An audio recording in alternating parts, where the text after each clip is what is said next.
I'd kind of start using my eyes and become present for the first time. Use my eyes, use your eyes. Like I would use my eyes again for the first time. I'd finally become present. I'd finally use my eyes. I stopped using my eyes, and then I'm never using my eyes. I stopped using my eyes because I didn't need them anymore. I was all head. I was realizing that I was never using my eyes and that I was never able to stay present due to my chronic dissociation. But after a week in a trauma therapy treatment center, I was realizing that staying present wasn't just difficult for me, it was something that I've never been able to do. But the reasons for that were something that I didn't even know about and never expected, because the discovery that I would make next would completely change my life. Here's the story.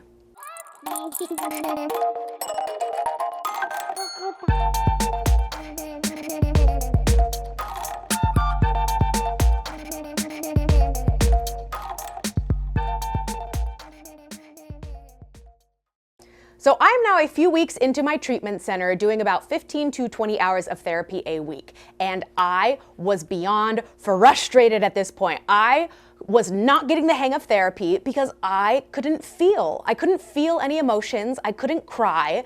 And I was kind of understanding the extent that my numbness had gone to. And my therapist just kept saying, Jacy, you just keep telling us stories. You just keep telling us the story, but you're not really feeling anything or telling us what emotions are behind it. And I was like, first of all, I am a storyteller. That's literally my job. My name is Jacy, and I like to do story times. I like to do story times. I like to do story times on this channel. And I also always wanted to be an author, to the point that I dressed up as a writer for career day all the time in elementary school. And since learning about the dissociating, I'm understanding that this is literally how my brain works and keeps my body occupied at all times. So don't tell me to stop telling stories, because all I know how to do is beautifully narrate them for you to understand. But not feeling was proving to be a difficult problem. And so my therapists are like, why do you think you can't feel any of these emotions? And I would tell them, I don't know, it just feels like all of those bad things that happened to somebody else. It doesn't feel like it happened to me. So I can feel a way about it from a distance, but not like I was that person it happened to. I was also frustrated with the fact that I was not vibing with some of my therapists. In fact, one therapist was rightfully pissing me off. And side note, but it's totally normal to not vibe with your therapist right away. I had 4 at my disposal, and if I had to choose one, I know who I'd go with because they were working best for me. You have to find a therapist that not only meets the needs that you're looking for, but somebody that you're also comfortable opening up to. So if you're looking for a therapist, know that it is okay to shop around a little bit and find that right fit, because this is your mental health and well-being after all, so make sure that it's working for you. Anyway, so I wasn't vibing with my therapist, I was struggling to feel anything emotionally, and so I thought, well, I have to do something about this. So here's what I did. This is insane to look back on, but I grabbed one of my many journals and I created a treatment pitch. And I took this pitch to my primary therapist and I said, okay, here's how my healing journey is going to work. I told them, I am not vibing with these 2 therapists. I know who I am. I know I'm not gonna open up to them. So I'm not gonna be doing any trauma work with any of them. However, they do challenge me. They make me question things about myself. So I'm gonna use them more for, delving into my childhood, because that's all they keep asking about, and really learning about myself and my habits and my flaws.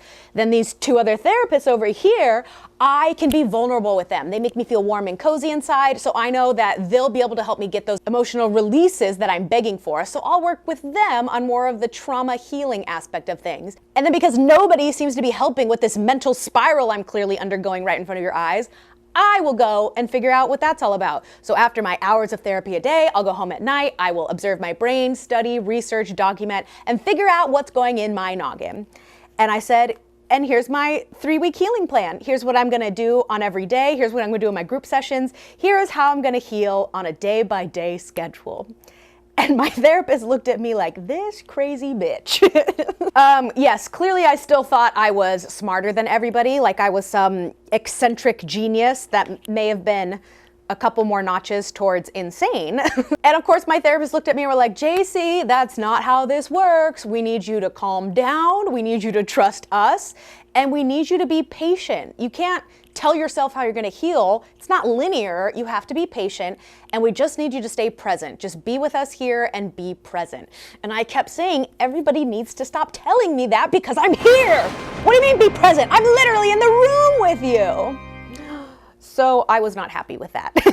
And I was also frustrated because I felt like I was more present than ever, because ever since learning about dissociating, I kind of stopped doing it because I was able to catch it, recognize it, and stop myself. But just because I stopped the dissociating, it again made me recognize how I was never able to turn off my brain. I became hyper aware that it was going at all times, that there were always voices there, and I was never able to quiet it down. But then again, that's something that I've always known about. I think it's always hard for me to like get myself to relax. It's really difficult for me to just turn off my brain. Meditating is hard, and it's really hard to get your mind to like focus on nothing. It's just not happening today, team. My mind's just racing too much today. Oh wait, Jacy, relax, relax. We're trying to blank out the mind. Don't think of anything. There's dog hair in here. I wonder what kind of dog she has. And so I'm just spiraling, asking my therapist, like, please help me turn off the voices. Please help me cry, like make me feel something. And it just wasn't working. And also at this point, I was still complaining that I couldn't feel my body. And my therapist would say, well, did you make that doctor's appointment we told you to make? And I'd be like, no. And they'd be like, well, why not? And I would just say, I don't know, there's something in me that just can't do it. I don't know how to explain it. I just can't do it. And they said, okay, let's focus on that. So 3 weeks in and I still couldn't cry, which is insane. You guys have seen me cry a million times on this channel, and I felt nothing. And I went into my therapy session with my good therapist and I was like, please, I'm begging you, make me cry. I feel like I need a release, but I can't make it happen. And she'd do the classic, like, well, what do you feel about that? What emotions are coming up? What sentiments are you experiencing?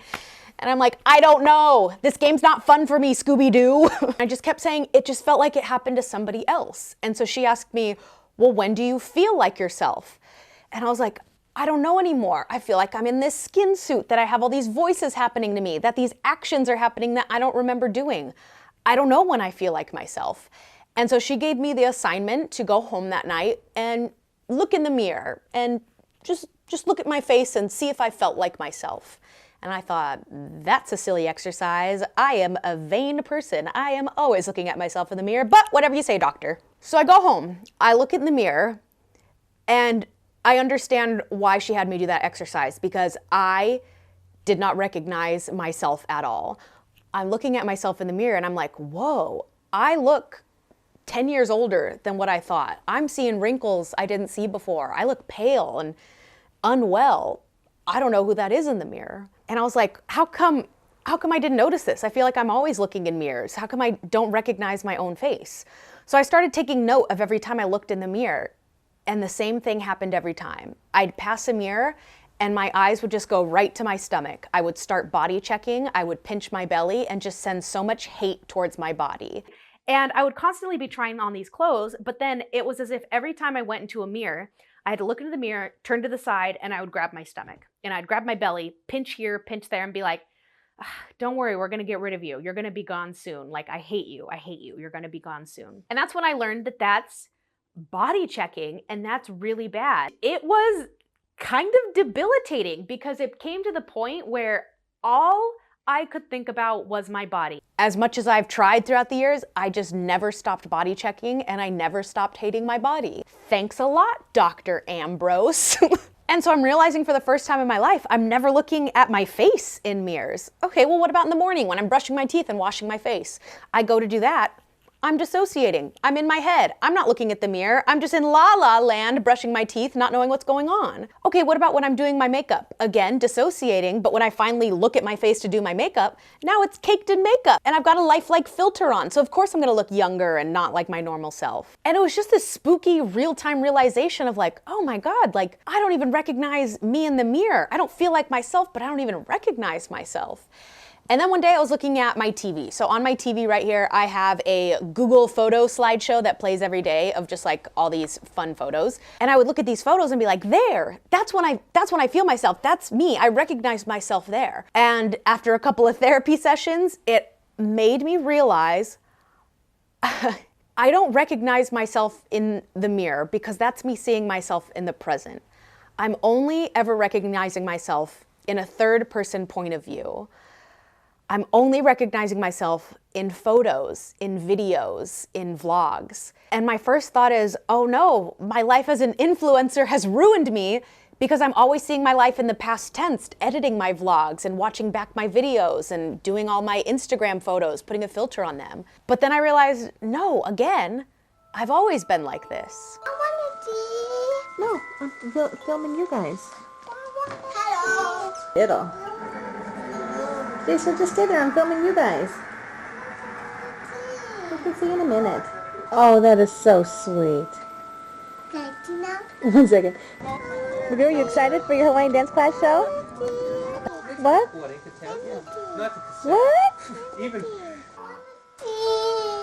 He's almost ready. Jacy, we don't... Your 2-month birthday's coming up, Wetters. Excuse me. What? An evening at the park? Hi, Jace. You can't see? Oh, Dodo. Ever since I was a kid, I've always viewed my life from behind the lens. And all of my memories are now in a third person point of view because I'm watching my life back. And I'm now understanding that I'm never living in the present. I'm not just dissociating and not even here, but I view my life in the past tense. It already happened and I'm just reliving it. My therapist kept saying I was only telling stories because I was living in the past tense. They'd ask me how I feel. That's present tense. I don't know how to feel that. So my therapist let me know that what I was describing to them was depersonalization. This is a dissociative experience characterized by recurring feelings of feeling detached from oneself, one's body, one's own mental processes. And a big part of this is often observing oneself from an external perspective. But again, I knew I was doing this. I knew that's how my brain functioned. And it's not like I'm going around asking people like, hey, by the way, do you see all your experiences in your head from a first person point of view? You do? That's crazy. Not me, man. I don't know, I didn't know that's not how other people viewed themselves. I didn't know this was unnormal. If anything, I thought I was putting the disco and disconnecting from my reality. And again, if anything, I thought it was part of my superpower because I saw myself as the main character in my own story. I thought this made me a good storyteller, that it made me a creative person, that it made me control my main character. Life was so bad, I truly thought someone had a voodoo doll of me aimed at ruining my life. I was living life like a Sims character being micromanaged by a player that hated me. But I can see it now that it was me all along, that I was pulling the strings, and I don't even remember doing it. My therapist told me that it was a coping mechanism from trauma that I subconsciously learned to master. But in learning to control it, somewhere along the way, I ended up liking it because I felt capable of anything. Sometimes I feel like less a person and more like a narrator, piecing together scenes from a life I'm not fully living. Everything is a story, conversations, emotions, even my own reflection.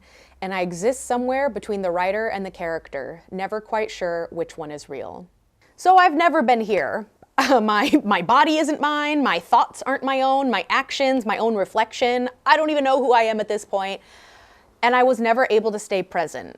So what is happening in the present? Well, that's what I was going to explore next.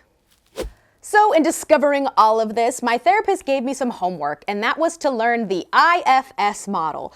But first, tangent, but this video might be a little bit longer than normal, I expect, and that's because I combined two videos. It was gonna be two separate videos, but I was getting a little annoyed with myself with how long-winded I was making this series, and I'm kind of ready to wrap it up. So I combined those two, so hopefully you're not clicking off yet. Don't click off yet, you guys. It's about to get really good, because now, the second video is about to start, and that's what you clicked on, because that's the thumbnail foreshadowing of what's coming up next. It's about to get good, so let's get back to it. So I won't go into detail about what IFS is. I'll leave plenty of links in the description box below if you want to learn more about it. But IFS stands for Internal Family Systems, and it's a type of therapy that is used on everyone, basically. The idea is that every single person is made up of parts, each one with its own emotions, beliefs, and roles within your collective system. Some parts are your protectors that protect you from pain. You have your childlike parts. You have your exiles that hold trauma and you try to bury away. You have your firefighters that try to distract you from pain. There's a lot going on, but suffice to say that everybody has these parts, and the idea is you try to learn their roles, heal their trauma, and integrate them back into your system to make a more collective, peaceful person. So my therapist said, okay, we're gonna get you started on parts work. So, here's some handouts about it. There's also a really good book called No Good Parts that I would recommend. So just like get yourself familiar with it. And so, like the crazy person I am, I went to Barnes & Noble and I bought it that same day, and I read it within 2 days, and, I highlighted a bunch of stuff and, acted like the insane student that I was. And I go back to therapy a couple days later and I say, okay, I read the book, what next? She was like, oh my God, you are really trying to ace therapy, aren't you? And I was like, you told me to read it. I'm just trying to heal. And again, not waste my money being here. But yeah, I read the book, so let's get this going. So she says, okay, would you like to try one of the IFS exercises with college, Jacy? And I said, yes, absolutely. So I lay down on my therapist's couch with all my warm, fuzzy blankets. I kind of make my eyes dark, and we start the exercise. So my therapist says, okay, where in your body do you feel college, Jacy?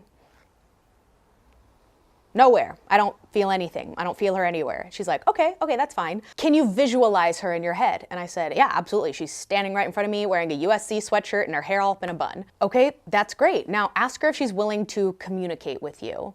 And I said, yep, she's right here. She's ready to talk. She's like, great. Ask what college Jacy wants you to know. And I paused and I said, she's asking me why I hate her, but I don't hate her. She's telling me that she thinks that I hate her, but I don't hate her. I hated that college experience. I'm sorry she feels that way. That's not true at all. My therapist said, okay, good.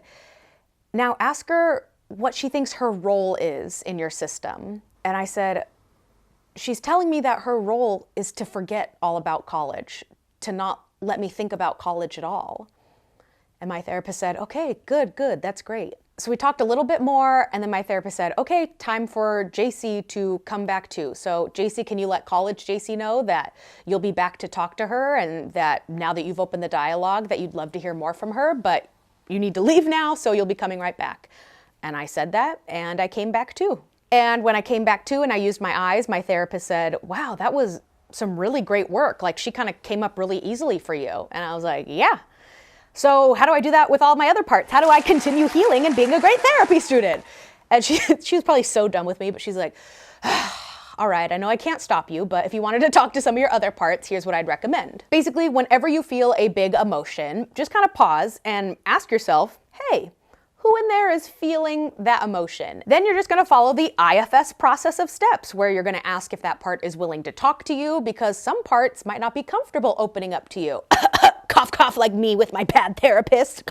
Then you just hear them out. Let them speak to that emotion. Then you're gonna wanna introduce yourself, because they might not know who you are. And then you wanna give them a new role, something that is more beneficial to your collective system. And I thought, okay, well now I got homework. So let's go home and see if we can talk to my parts.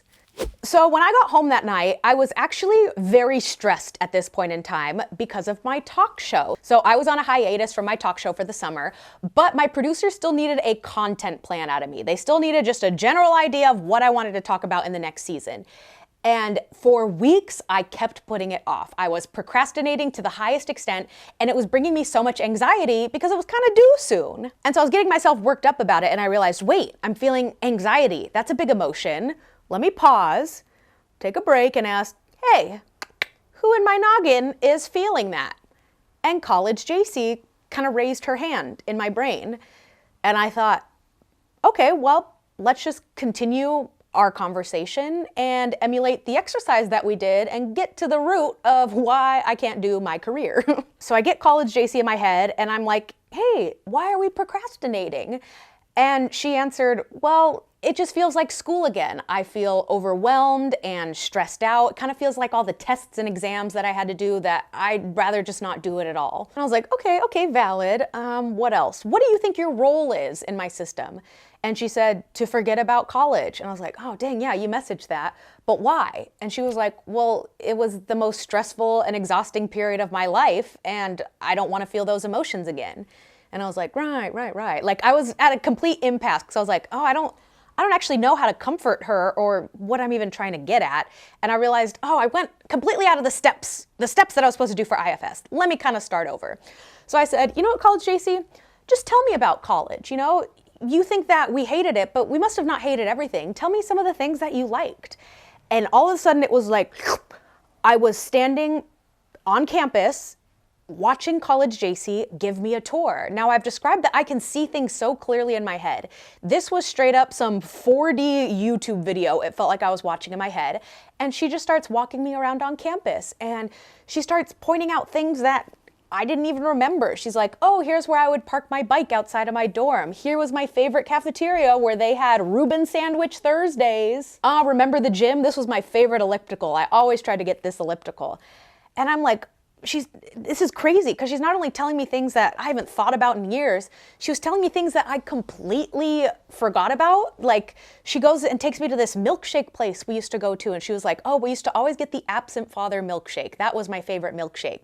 And I'm like, what the hell? I haven't thought about this in over a decade. It was very surreal. But I noticed in college, she wasn't telling me about any of the classes, any of the academic part of it. And I was like, hey, what about some of the classes? Did you like any of your classes? And she was like, no, I'm showing you the things that I liked. I didn't like any of my classes.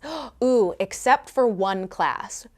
She takes me into the classroom and she goes, this was my favorite class. This was my entertainment journalism class. And I'm watching her get so excited because she's like, oh my God, this was my favorite class. It was all about celebrity news and how to go on press junkets and how to interview famous people and all about the entertainment journalism world. And at the end, our final assignment was creating a whole night's worth of television programming and who'd we'd hire on as our nighttime talk show host and all this stuff.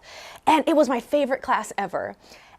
And I'm watching her get so excited and I'm getting excited because I'm realizing, oh my God, I forgot to introduce myself. She has no idea who I am. And I had to tell her, Jacy, oh my God, that's our job now. Oh, hang on. That's our job. We did it. We're an entertainment journalist now. We have our own talk show. The class that you're talking about, we did it. And that content plan that you have a lot of big feelings towards and are procrastinating and feel anxiety for, that's for this job. That's what you're describing in this class. You would love it. And I watched her get so excited, like, what? We did it? Oh my God, we did it. And so I told her, I said, hey, I don't need your role to be forgetting about college and hating college. We clearly didn't hate all of college. I don't need you to do that anymore. Instead, why don't you help me? Why don't we make your role helping me with these creative entertainment journalist endeavors? I could use your help. And she just got so excited and was just like, yes, absolutely. And so I said, okay, well, I have to go, but we'll continue this conversation. Thank you for talking to me. See you later. And I came out of that and I got up and I walked straight to my laptop and I did my content plan. Oh, something that took me 2 months to do that I just let stress me out. I finished in 20 minutes with the utmost excitement and vigor. And then when I closed my laptop, I went on the couch and I cried for the first time in my 3 weeks in therapy. And I realized that it was because I could feel her. I wasn't just feeling for her. I could feel her and her pain and her difficulties, but also her excitement and her memories. And I could feel her pain, but at least I was starting to feel. And I thought, oh, so that's how you really get to healing. I think I'm getting it now. So the next day I go into my group session at therapy, ready to do my check-in and tell them all about the crazy progress that I had made the night before. And tangent, but trauma treatment is a lot like prison rules where you don't get to ask what people are in for. And because certain topics can be triggering, you also have to talk in code words and vague terminology. So while some people are a little bit more open than others, you can infer what they might be in for, but a lot of others keep their trauma close to their chest and you have no idea, which is totally fine. Now, my mindset is I'm paying a shit ton to be here. I'm trying to fast track my healing and cure myself of whatever mental disease I have that I want as much therapizing as I can get. So I tended to lean more towards being a more open and outspoken kind of patient, which is probably why everyone there knew all of my business before learning how to even spell my name. Anywho, so I go into my group setting ready to share all of my progress. Now, pretty much everybody in our program was doing parts work, so everybody was already familiar with all the terminology and what I was actually talking about. And so I tell them what happened. I tell them that I had this big feeling of anxiety, so I asked who was feeling it. College Jacy raised her hand, went into a little team meeting with her, and she gave me a tour of campus, and she told me things that I'd completely forgotten about. And how her favorite class was the entertainment journalism class, and then I introduced myself and told her that that was our job, and that I should relinquish her of the role of forgetting about college, and instead giving her a new role of helping me with my content plan, and then I finished my content plan, and then I cried and had a big release, and then I was feeling all warm and fuzzy inside. And then I used my eyes because I forgot that I wasn't using them.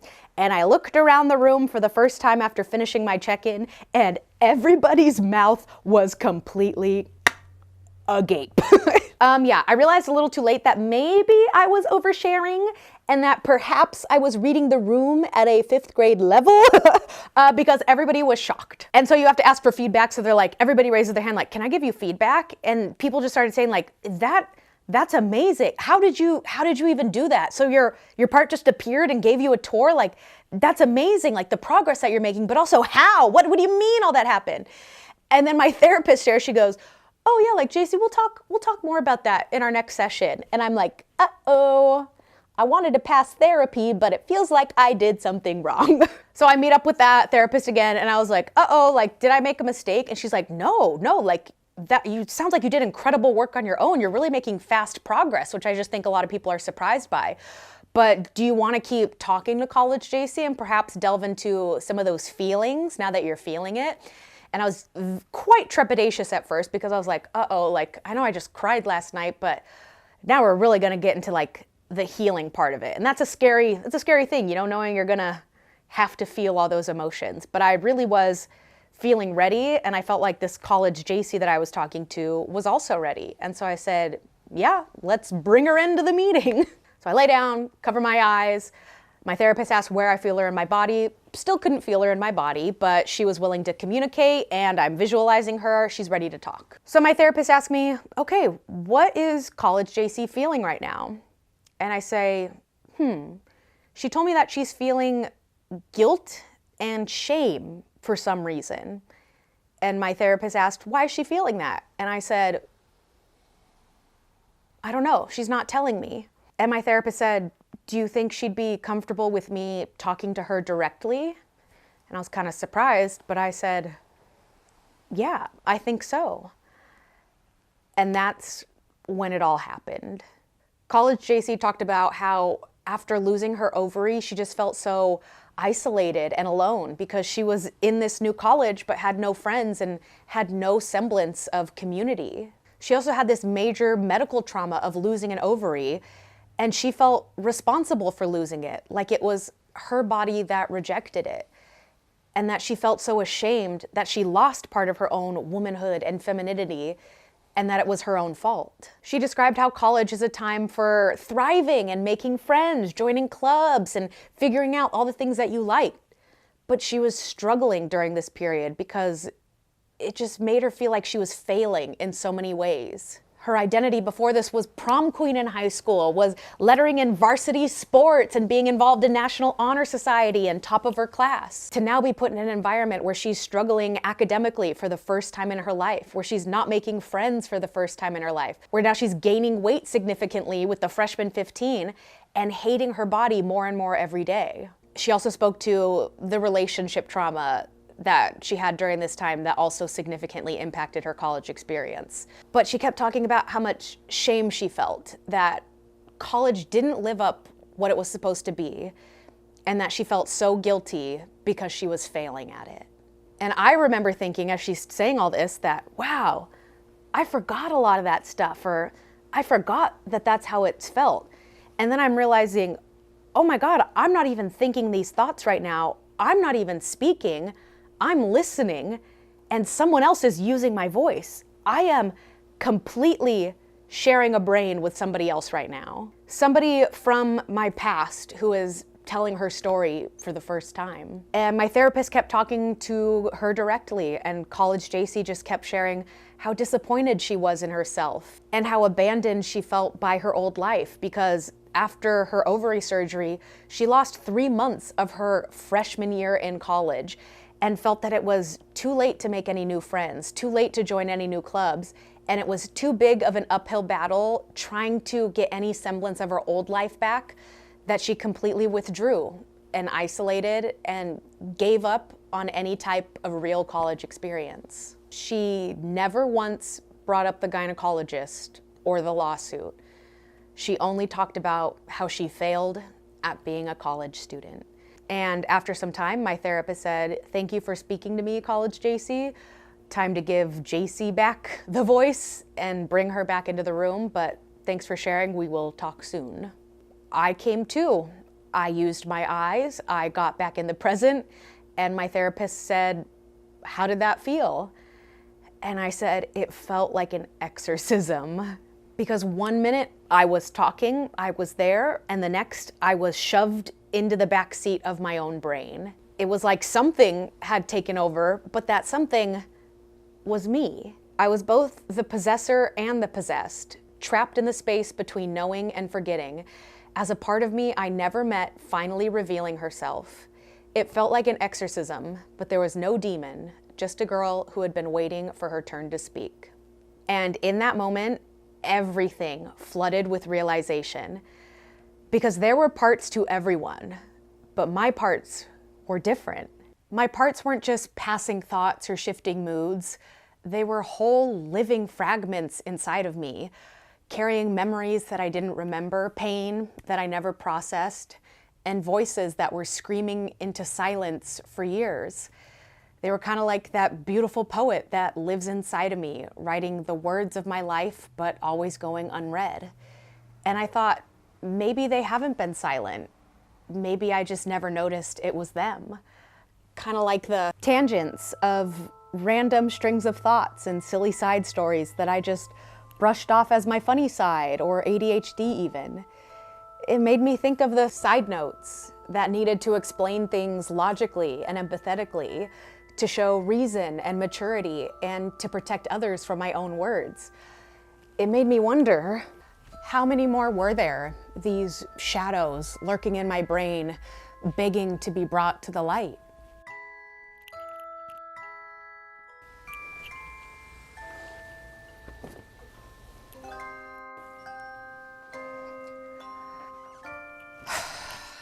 Or who were already here, in the habits that I couldn't explain, or the thoughts that never felt like my own. How many more just needed me to close the curtains on my life and shine the light within? And when my therapist asked me what I thought about that experience, I said, "I think there's more of me." And she said, "I think so too." Right after that session, I marched down to the office and I signed up for another month at my therapy center. I ended up staying 6 more weeks with a brief break in between, and I worked on college Jacy even more. And what's funny is, again, my therapist said that they recognized that college Jacy was super activated from the moment I walked in. They said we could tell from all the research and documenting and the schedule of your treatment pitch that you had, that yeah, perhaps the college part of you was feeling a lot more exposed than normal. You know, she loved learning, she loved school, and now she was getting a second chance at some semblance of college. And she was getting excited again, especially because this time would result in healing from her first experience that proved to be so dramatic. And I'm like, once again, I'm finding out things that everybody else knew that I didn't even know while it was happening. But I earned her trust. I let her know that she was safe now and that she didn't need to repress that era anymore. All throughout my college years, my mom kept saying, send me photos, send me photos. And I knew it was for this scrapbook, and I didn't have photos. I didn't have any memories from college, and she kept begging me, take photos with your roommates, go to events and send me photos, like I need content. And I didn't have any for her. And I think this shows that I left college with no friends, an insane amount of debt, and no memories. I came to understand that I didn't remember anything from college because I never took any photos. I've always known subconsciously that that's how I documented my life, that that's how I viewed my life. And subliminally, I knew that by not taking any photos, that it would help me forget that era even more. And then college Jacy repressed it because she hated it. And then over time, she took it as I hated her, so she repressed it deeper and deeper. But I didn't want it repressed anymore. And I do wish I had taken some photos during that era. But I freed her from that burden, and memories started coming back. First-person memories that I didn't even know I had stored in my brain.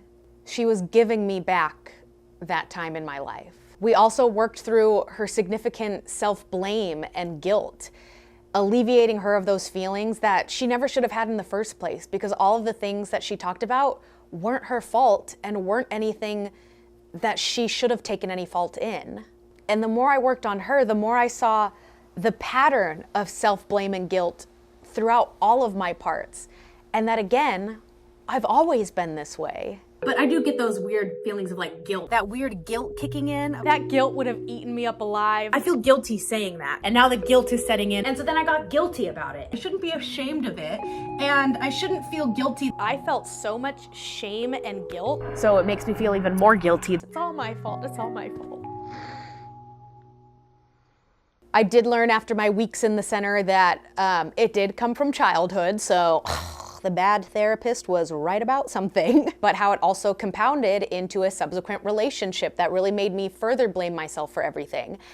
And as a result, I just conditioned myself to self-punish, that I didn't deserve any advantages, that I should reject any form of privilege because I didn't deserve it. I learned I was so non-confrontational as a person, that I was a people pleaser to my core, because it was easier to just fawn and achieve peace through self-sacrifice. And so my psychiatrist, again, from the very beginning, clocked it, that I was so chronically avoidant that I did anything I could to prevent any type of big emotions. So I would just accept the blame, let there be peace, and move on.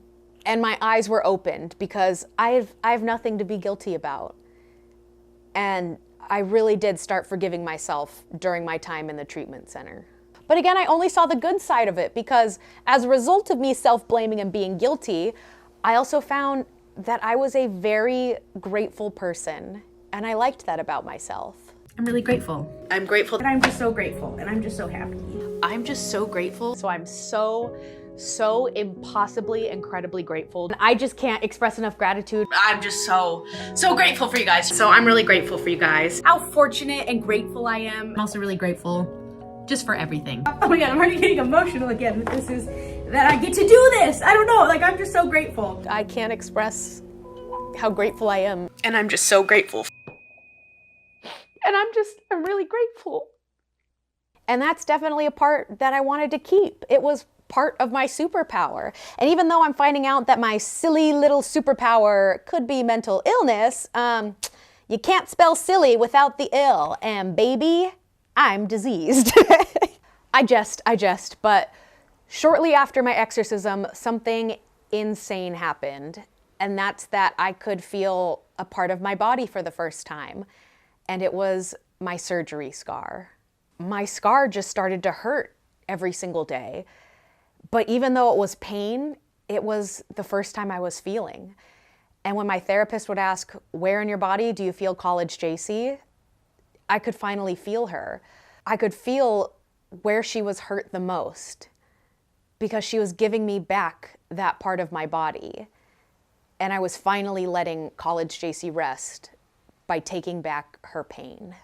But something was still very off because I was still feeling a lot of guilt towards using my lawsuit money and about the sexual assault in general.